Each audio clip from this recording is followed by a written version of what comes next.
What's up, everybody? It's Max from MJC Sports. Today we're ranking every NFL offense 1 through 32. This is my criteria. This is just based off what I think. It's not necessarily where I think they'll finish. It's just based on best personnel, best play caller, coaching. We're taking everything into account. As always, don't forget to like the video, follow the channel, hit the subscribe button. Let's just get into it right away. At number 32, we have the Cleveland Browns. I don't think this surprises anyone, guys. The Browns are a complete mess, and it starts with the quarterback. They have 50-year-old Joe Flacco. They have Kenny Pickett, Dylan Gabriel, Shedeur Sanders, and they're going to go with Joe Flacco week 1. I don't really know what that's going to do for this team because, yeah, he'll win you some games, but this offense is going to be a mess. They have no leadership at quarterback. They have no one to really trust, and it's just a matter of time before they start a young guy. They still have some solid players, like they have a good O-line. Maybe they'll be able to run the ball. But Jerry Jeudy, and outside of him, there's nobody else. David Njoku's solid, but there's a lack of playmakers. There's a lack of quarterback position. It's just not going to go well for the Browns. So next at number 31, we have the New Orleans Saints. The Saints went out this offseason and they got Tyler Shuck, and they hired OC Kellen Moore from the Eagles to be their new head coach. And I just don't have faith in them. Kellen Moore was good with the Eagles. I just don't think he's this big creative mind that he's always hyped up to be ever since his days in Dallas. Tyler Shuck, I think it's going to be a really rough rookie year. Do they have a solid O-line? Yeah, they do. But outside of Alvin Kamara and Chris Olave, you really have nobody else to write home about, and they're always hurt. Chris Olave is one concussion away from retiring. Alvin Kamara is getting long in the tooth, and they could definitely trade him this year. The Saints, is going to be a rough year on offense for them. And at number 30, we have the Jets, and I think you guys are starting to see a theme with questionable quarterback play kind of dragging your team down the rankings. So the Jets hired Aaron Glenn this offseason. He's the defensive coach. They cut ties with Aaron Rodgers. They brought in Justin Fields, and from what we've been seeing in the preseason and camp, doesn't look like it's going to be good. Yeah, they have some talented guys on the roster, no doubt. Breece Hall is good. Braylon Allen is really fun. Garrett Wilson, really good receiver. But it's just, is Justin Fields actually going to be able to get them the ball? And then you have this whole thing with the O-line. They're depending on a lot of young guys. Olu Fashanu, Armand Membou. They're both highly drafted tackles, and Fashanu was not good as a rookie, and Membou's stepping into a first-time starting gig at the NFL as a rookie. It's just tough, and I think the O-line and Justin Fields is just going to drag this offense down. I really want to support Justin Fields, but what I've seen, I just don't like. At number 29, we have the Tennessee Titans, and this is a little different because it's not that I don't believe in Cam Ward, it's just unproven, and we haven't seen it yet. Now, the Titans I might be dead wrong about because Brian Callahan once upon a time was a really good OC/quarterback coach with the Bengals with Joe Burrow, and Cam Ward has looked really good in preseason. I just don't think they have enough around him. Dan Moore is left tackle. I'm not sold on. J.C. Latham, who we loved in the draft. Got to see a little bit more. They have a cool backfield. Tony Pollard and Tajee Spears are really cool. And I like Calvin Ridley. But I don't really trust what Tyler Lockett's going to do in year 10. And the one guy I'm really excited about is Elick Ayomanor, who they drafted out of Stanford, one of my favorite players in the draft. Now, I think if they can kind of figure that part out, the pass blocking, they could shoot up this list. But right now, before we've seen anything, they're at number 29. And I'm happy with that. Now we're at number 28. We're going to go with the New England Patriots. They hired Mike Vrabel. They brought back an old face in Josh McDaniels to help be the OC for this offense and get Drake May going. If you're a big believer in Drake May, they're going to shoot up the list. And I believe in Drake May. I believe in the talent. I believe that he's going to be the guy to lead this team for the next 10 years.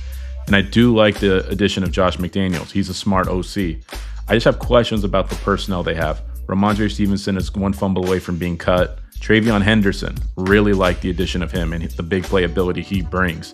But outside of him, who is going to create a big play on this offense? They have Stephon Diggs coming off a torn ACL. They just lost Jalen Polk for the whole year. They have Pop Douglas, who's more of an underneath guy. Kyle Williams is interesting, but he's a rookie, kind of a mid-round pick, someone we have to really see it to believe it. They have Hunter Henry, and I like the Will Campbell thing. Even though I wasn't big on Will Campbell, I think it's smart to address the O-line. But I have questions about not only him, Morgan Moses' health at right tackle. Cole Strange might be a cut candidate, but there is a bright future in New England. We just have to wait to see it. Now at 27, we have the Indianapolis Colts. The Colts have been in the media for a lot of reasons this offseason. The primary one that everyone knows about is Daniel Jones over Anthony Richardson. Look, it's not a decision I agree with. And we know Daniel Jones is okay to good at best. And that's something I just didn't agree with. Now, I love the offense. They have a ton of great weapons. They got the best 4 receivers in the NFL, in my opinion. They got Michael Pittman, A.D. Mitchell, Alec Pierce, Josh Downs. If he can just stay healthy, Downs could be a real difference maker out of the slot. We know how good Jonathan Taylor is. They have Tyler Warren. They have all the weapons. The only question is the quarterback, and honestly, an underrated one is the offensive line. They lost Will Fries and Ryan Kelly. We know Quentin, Rayman, and Smith are good, but those two guys are stepping into new positions. It could be a big thing that's just floating under the radar. The Colts are at 27, and it's a lot to do with the quarterback and the questions at O-line. At number 26, we have the New York Giants. They're coached by Brian Daboll. They made a big move this offseason by moving up to get Jackson Dart out of Ole Miss. And I think that's going to be the thing that holds this offense back. And it's not Jackson Dart. It's just, when will they let him play? If he's not the week 1 starter, they can move into 32 with Russ or Jameis Winston. That's how mad I am if they don't start Jackson Dart. Jackson Dart has balled out this preseason, just like Bo Nix did last year, and look how that worked out. They have plenty of things to like on the offense. They have the best young receiver in football, Malik Neighbors. They have good supporting pieces around him. Wan'Dale Robinson, Darius Slayton, Jalen Hyatt. They have Tyrone Tracy, who's a really good running back. The big question, and it's been the big question for about 5 years now, is can this O-line block a soul? Andrew Thomas is awesome, but he's never healthy. Jermaine Illuminor is solid at right tackle. I really like John Michael Schmitz at center. The right guard is a problem who they're going to have to figure out, and I like John Runyon at left guard. The Giants need to start Jackson Dart if they're going to move up this list, but right now we have them at 26. And at 25, we have the Las Vegas Raiders. They have a new OC, Chip Kelly. Look, guys, the Raiders are not going to be good on offense this year. I don't really see them having like a big gap where they can jump up. Geno Smith is cool. He's an upgrade, no doubt. They drafted Ashton Genty. They have Brock Bowers. But outside of them, you have a questionable O-line. You have questionable receivers. They're going to make some highlight plays, Bowers and Genty, but they're not good enough to propel this offense higher on the list. At 24, we have the Steelers. Their offense is led by Arthur Smith and Aaron Rodgers. Look, this is going to be a quick one like the Raiders. This offense is dependent on one thing. How much in the tank does Aaron Rodgers have left? Last year with the Jets, it didn't look pretty. And I know the stats were reasonable and everything looked good, but his play on the field was subpar. They have good receivers. They have good running backs. They have a decent O-line. They pretty much have everything in place. It's just dependent on Aaron Rodgers. And if Aaron Rodgers can bounce back in a big way, they're going to shoot up the list. Now, if he bounces back in a big way, watch out for DK Metcalf. He could have a huge year that we've been waiting for him to have since he got to the NFL. Now, at number 23, we have DK Metcalf's old team, the Seattle Seahawks. They hired Clint Kubiak to be the new OC. And they cleaned house with the Pete Carroll guys. There's no more Geno Smith, no more Tyler Lockett, traded DK to Pittsburgh. And we know they got Sam Darnold to be the new future of the franchise. But I'm kind of worried about him. This isn't Kevin O'Connell. You have Jackson Smith and Jigba, and you have nothing else that's really reliable. Hey, Cooper Kupp won Super Bowl MVP 5 years ago. He hasn't been good since. The O-line, still a mess a little bit. They drafted Gray Zabel, who I like, and maybe that could lead to big things with Kenny Walker running the outside zone scheme. I just don't think they're going to really be a team that puts up big offensive numbers. And it's not just Sam Darnold. It's just the way they're going to play. They're going to run the ball. They're not really going to air it out as much. Seattle is pretty much entrenched here in 23. At number 22, we have my favorite AFC West team, the Los Angeles Chargers. Last year under Roman and Harbaugh, they transformed their team. They went from having the 5th most pass attempts to 27th. And this is how the Chargers want to play. They want to have the ball control. They want to just pound the ball. They drafted Omarion Hampton, who we expect a big year from. But they're not trying to play offense that's going to make them elite and have a big year. They're going to be better than their numbers say, but they're not going to be a huge offense. They still have Justin Herbert, who's one of the best in the game, but they don't really have anyone reliable to throw to other than Ladd McConkey, and that's a problem. And losing Rashawn Slater does not help. Chargers, 22. At number 21, we have the Arizona Cardinals. Their OC is Drew Petzing. On paper, they should be a hell of a lot better than 21, but just knowing the Cardinals and knowing how Kyler Murray is, we can't put them any higher. Look, if Kyler Murray balls out and finally uses all that talent, they're going to be a top 10 offense. They have Marvin Harrison. If you believe in the muscles, you believe in the breakout. They have one of the best tight ends in the league, Trey McBride. Now, the O-line is really bad. I don't really trust anyone outside of Paris Johnson. Don't trust you, Jonah Williams, sorry. But on paper, they look like they could be functional. I just don't think they're going to be functional with Kyler Murray not stepping up to play his best football. They're at 21. Now, guys, starting at 20, you're going to kind of see a theme where we think these offenses could really shoot up the list if everything hits. But as of right now, we haven't seen it. So at number 20, we have the Carolina Panthers. They might have the dark horse offense of the NFL because I really think they could jump up this list. And a lot of it obviously depends on Bryce Young. But they've really built a good system around him. They have a good O-line. They have solid running backs. They drafted a number 1 receiver in Tedoroa McMillan out of Arizona. I'm expecting big things in year 2 from Xavier Legette. Adam Thielen is ageless. They have a slot merchant in Hunter Renfrow. They have solid tight ends. There's nothing on paper they don't have. They just need Bryce Young to have his breakout year. And if he does, they're shooting up the list. Now at 19, we have the Dallas Cowboys. You know, they promoted their OC, Brian Schottenheimer, to lead it. And guys, I'm sorry, I just don't believe in Schottenheimer.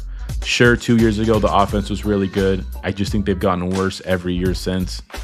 Zach Martin retired. They picked Tyler Booker, who we love, but he's unproven. The left tackle and right tackle are a mess. CeeDee Lamb is still elite. We know this, but outside of him, you really trust George Pickens to not crash out. They have not one good running back on their team. And not to mention, Dak Prescott gets hurt. He gets banged up pretty much year in and year out. So with that being said, I don't think there's any way they go higher than this. Maybe if everything hits, maybe George Pickens gets his head on straight, they could jump up the list. But as of right now, I'm expecting them to be here or even lower. At 18, we have the Miami Dolphins. You know, Frank Smith and Mike McDaniel lead the ship on offense. Look, this isn't to try to crap on Mike McDaniels and say he's not a great OC. He is. He's a great offensive mind. I just don't believe in the talent that they have on offense. Tua Tagovailoa, come on, one more concussion and he's retired. Can we really count on him to be healthy for the year? Devon Achane is already hurt in preseason. Tyreek Hill, he wanted out at the end of the season. Now he wants back in. He's already saying weird stuff. Yeah, Tyreek Hill's going to be the cancer for this team, guys. Just wait. Jalen Waddle, kind of waiting for you to break out. You've been kind of in the shadow of Tyreek Hill since you've been drafted. Don't love it. And the offensive line is really bad. I like Jonas Savania. Like him a lot. I don't like Patrick Paul at left tackle. Austin Jackson at right tackle. Not a big fan. I think this is the year it all falls apart. Now, I still think they can be functional. I just don't think they're going to be anything like we're expecting. This is why we have them at 18. At number 17, we have the Houston Texans. They hired a new OC this offseason, Nick Colley.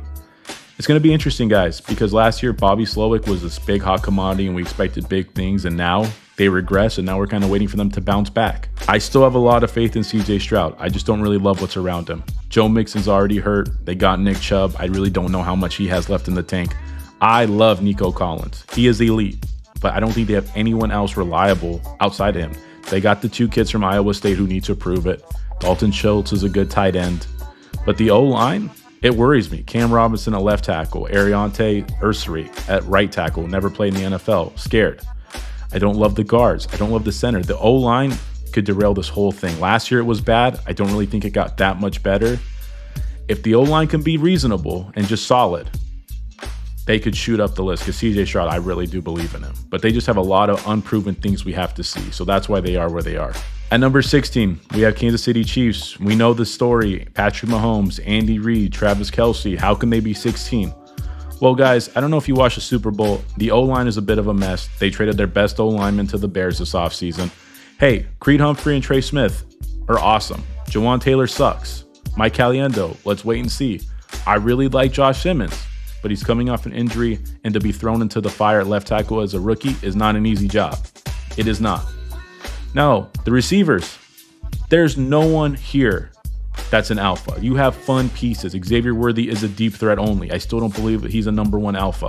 Rashee Rice, he is going to miss a chunk of the year. It's not a matter of if, it's a matter of when with the suspension. Hollywood Brown. Guys, he has not been good in 3 years, and he is the same thing as Xavier Worthy. So you have two of the same thing. What is the point? The running back is solid. We have Patrick Mahomes, who's going to make them at times look like a top 10 offense, but they're not, guys. This offense is going to air out to who? I just don't trust them. At number 15, we have the Minnesota Vikings. We have Wes Phillips, Kevin O'Connell. You might be surprised why they so low. But guys, it comes down to one thing. It's J.J. McCarthy, the unknown. Last year, they were amazing on offense. We know they have a good O-line. They have Justin Jefferson, who's one of the best in the game. They have a solid tight end, really good running backs. It's just J.J. McCarthy. He didn't play as a rookie. It's just scary to think, oh, he's just going to come in and light the NFL on fire. Jordan Addison missing a couple games with a suspension isn't that bad. Naylor being banged up doesn't scare me too much. They can add anybody. It just comes down to if J.J. McCarthy can get the job done. And in a very similar position are the Atlanta Falcons. They're at number 14. They're led on offense by Zach Robinson, and it comes down to Michael Penix, guys. I'm not going to sugarcoat anything. They have everything in place. They have a really good running back. They have good receivers. They have Kyle Pitts, who's a unicorn and never gets anything done. They have everything on offense, guys. They just don't have the quarterback. They've been looking for the quarterback since Desmond Ridder. They thought they had it in Kirk Cousins. That was a bust. They drafted Michael Penix to hedge their bet, and it's just, is Penix going to get the job done? It's as simple as that. At number 13, guys, we have the Buffalo Bills. They're led by Josh Allen and Joe Brady on offense. Joe Brady's a good OC. I like him. I like what he's done with Josh Allen, but I'm going to sound like a broken record. I just don't know if they've done enough to help him. Guys, I'm going to sound like a broken record. I just don't think they've helped him enough. That's why they're at 13. He's going to make them look like a top 5 offense because they ask him to do more than anyone else in the NFL. James Cook is a good back. The O-line is solid. But their weapons, again, are not the best in the world. Khalil Shakir, he's awesome from the slot. But other than him, Keon Coleman, Josh Palmer, Dawson Knox, Dalton Kincaid, none of those guys are elite or even difference makers. That's why they're at 13. Again, get Josh Allen some true weapons. At number 12, we have the Denver Broncos. Sean Payton has really turned this team around. They have their quarterback of the future, Bo Nix. Bo Nix was awesome as a rookie, and I think he's going to take a leap in his second year. This offense could really shoot up to the top 5. They have everything. They have good running backs. They have a really underrated O-line. They have good weapons on the outside. And one guy I'm looking for, Marvin Mims. I was huge on him in the draft. Marvin Mims could take the leap and give them a really good number 2 to Courtland Sutton. At number 11, this is going to shock a lot of you guys. I have the Jacksonville Jaguars. I believe in Liam Cohen and Trevor Lawrence. Trevor Lawrence has been disappointing up until this point of his career, but I think this is a year where he has the big year. A lot of it has to do with the guys they have around him. They have Brian Thomas Jr., who's alpha. They have Travis Hunter, who's going to be amazing wherever he plays. They have Diami Brown, one of Juan's favorite players to ever come out of the draft. They have good running backs, Tanks Bigsby, Travis Etienne, Tutton. I like it. The one questionable thing is the O-line, but I think they can overcome it, and I think they're going to be solid. This is really a team that could take a huge leap from what we've seen in the past. I like the Jacksonville Jaguars going into 2025. So this is the first team in the top 10. This is the San Francisco 49ers with Kyle Shanahan leading the charge. Look, they got Brock Purdy paid, so that drama's done with. Now, the guys need to step up and be a little bit more healthy. Brandon Ayuk, he's going to miss a large chunk of the year. Ricky Pearsall, kind of need you to step up after a really tough rookie year. They don't have Deebo Samuel anymore. We know George Kittle is going to be elite. We know McCaffrey, if he can stay healthy, is going to be elite. I think what's scary about this team and why they're not higher is the health of the O-line and kind of the health of the star players. Christian McCaffrey, Ayuk, Trent Williams have all missed time due to injuries. If they were healthy coming into the year, they'll probably be higher. But right now we have them at 10. But look out for them to bounce back in a big way. At number 9, we have the Tampa Bay Buccaneers. They promoted Josh Grizzard to their new OC, replacing Liam Cohen. And honestly, this is another dark horse offense for me.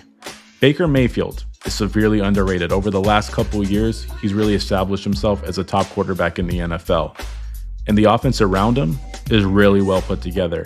Tristan Wirfs' injury is going to be a little bit of a question mark, especially early in the season. And I could see this team kind of getting off to a slow start. But if they get their guys back healthy, Chris Godwin, Tristan Wirfs, they're going to explode in a big way. Chris Godwin, really good player. Emeka Egbuka, a really good number 3. They lost Jalen McMillan, but I still have faith in Trey Palmer, Sterling Shepard. They could all carry that weight of losing McMillan, and even when Chris Godwin is hurt. Late in the year last year, we saw his emergence, and they kind of replaced Rachaad White with him. But even if something happened to Bucky Irving, Rachaad White is still a really good running back. So guys, watch out for Baker Mayfield, watch out for Mike Evans, Mr. Reliable, and especially watch out for Bucky Irving. At number 8, we have the Washington Commanders. Guys, we know how great they were last year. They were the Cinderella story of the NFL. And one underrated move was that they did not lose Cliff Kingsbury to another team. I think that's huge for Jaden Daniels in year 2. They do have one big problem, however. They need to get Terry McLaurin signed to a big contract so he can come back and help out Jaden Daniels. They did a good job adding talent this offseason. Deebo Samuel's a cool number 2. He looks hungry to prove himself. They got Laramie Tunsil to be a good left tackle for them. They just need to make sure they can re-sign Terry McLaurin and get him back in the fold quickly because they don't want to lose their one alpha guy. At number 7, we got the Chicago Bears. We know they hired Ben Johnson from the Lions. That was a huge move for them, and I think that's going to be the key to unlocking Caleb Williams. One of the things I love about getting Ben Johnson is they already had a loaded offense. They have so much talent. They have DJ Moore. They have Roma Dunze. They drafted Colston Loveland. They have Cole Kmet. They have 2 good running backs, DeAndre Swift, Roschon Johnson. And they even addressed the O-line. They got Joe Thuney. They signed Drew Dahlman to a big contract extension. They got Jonah Jackson, who was with Ben Johnson on the Lions. They have good tackles. This offense could be honestly the best offense in football. We just need to see if Caleb Williams can do it.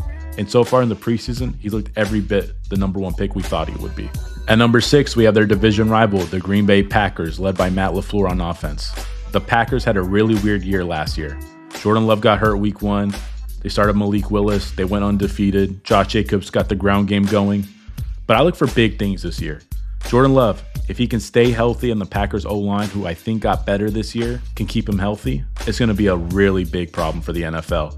Christian Watson's gone for the year. They drafted Matthew Golden, finally got that first-round receiver. They have Jaden Reed, one of our favorites. They have a ton of talent. It's just a matter of can they unleash it all and Jordan Love can stay healthy. So getting into the top 5, we have my Philadelphia Eagles.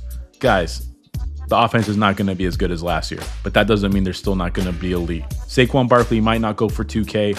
He's going to rush all over the NFL. The offensive line, even though Landon Dickerson's hurt to start the year, I'm not worried about it. The Eagles are talented everywhere. Now, we have a new OC. It's not going to be as bad as when Brian Johnson took over because Kevin Patullo is way better than him. But guys, Jalen Hurts took the leap last year. I think he's going to get even better this year. And number 4, we have the Detroit Lions with John Morton taking over for Ben Johnson as OC. If they didn't have Dan Campbell, I'd be a lot more worried about them losing Ben Johnson. But I still believe in the talent on offense. Jared Goff is awesome. They have the best running back duo in football, Jahmyr Gibbs and David Montgomery. They have an awesome number 1, Amon-Ra St. Brown. They have the most talented number 2 receiver in football, Jamison Williams. Their O-line took a little bit of a hit in the offseason. They lost Frank Ragnow. Kevin Zeitler moved on to a new team, but I still believe in Taylor Decker, Penei Sewell, the best tackle in football. They have Christian Mahogany, who I was really big on coming out of UConn. The Lions are still going to be good on offense. And guys, watch out for Sam Laporta having a sneaky big bounce back year. At number 3, we have the Los Angeles Rams. They're led by Sean McVay, Matthew Stafford. Now, guys, stop me if you've heard this before. The Rams are going to have an elite offense. Matthew Stafford is still at the top of his game. I know he's got some back issues. I'm not worried about it. I like that they paid Kyron Williams. I'm expecting a little bit more out of Blake Corum. I like the O-line, but one move I really love, I know I hate Devontae Adams, but I can't deny how good it was picking him up in the offseason. Puka Nacua is their number 1, but now they have a number 2 who can win reliably by himself and not have to rely on the offense to get them production. That's huge for them. I like Tyler Higbee. I like Terrence Ferguson, who they drafted this year. The Rams are going to be a pain in the ass, and I think they're going to win their division behind their awesome offense. And guys, we have 2 teams left. They're both from the same division. We have the Cincinnati Bengals at number 2. Guys, we know how good Joe Burrow is. He almost won MVP last year, and they didn't even make the playoffs. If they can just have a little bit better luck on offense with just timely turnovers and just taking care of the ball, they're going to be a pain in the butt for everybody. Jamar Chase is still one of the best receivers in football. T. Higgins is the most overqualified number 2. They have good running backs. The O-line is a problem, of course. It's been a problem since he's been drafted. If they could just have a little bit improvement from the offensive line and give Joe Burrow a little bit more time for him not to run for his life, they could honestly contend for the number 1 offense. That's the only thing holding them back is the O-line. But even as bad as it was, they're still the number 2 offense, guys. They're ridiculous. And at number 1, finally, guys, to round out the video, we have the Baltimore Ravens. There's really not much to say. They have the number 1 most exciting player in football, Lamar Jackson, capable of running for 1,000, throwing for 4,000. And they just surrounded him with so much talent. They have Derrick Henry, who just had a crazy bounce back year. They have 2 great tight ends, Mark Andrews, Isaiah Likely. They have some fun receivers. They have Zay Flowers, Rashad Bateman, DeAndre Hopkins. Honestly, I'm expecting a big bounce back here from Zay Flowers after being hurt as a sophomore. If they can keep those guys healthy, Bateman and Flowers, they're going to be unstoppable. I mean, they're borderline already unstoppable, guys. Come on. Derrick Henry, Lamar Jackson, a really good O-line, of course. They're going to kick ass this year, and that's why they're the number 1 rated offense by me. Look, I'm sure we're not going to agree on everything, but that's okay. Like I said, leave your comments down below, subscribe to the video, and I appreciate you guys for watching it. I'm Max from MJC Sports. I'll catch you on the next one. Peace.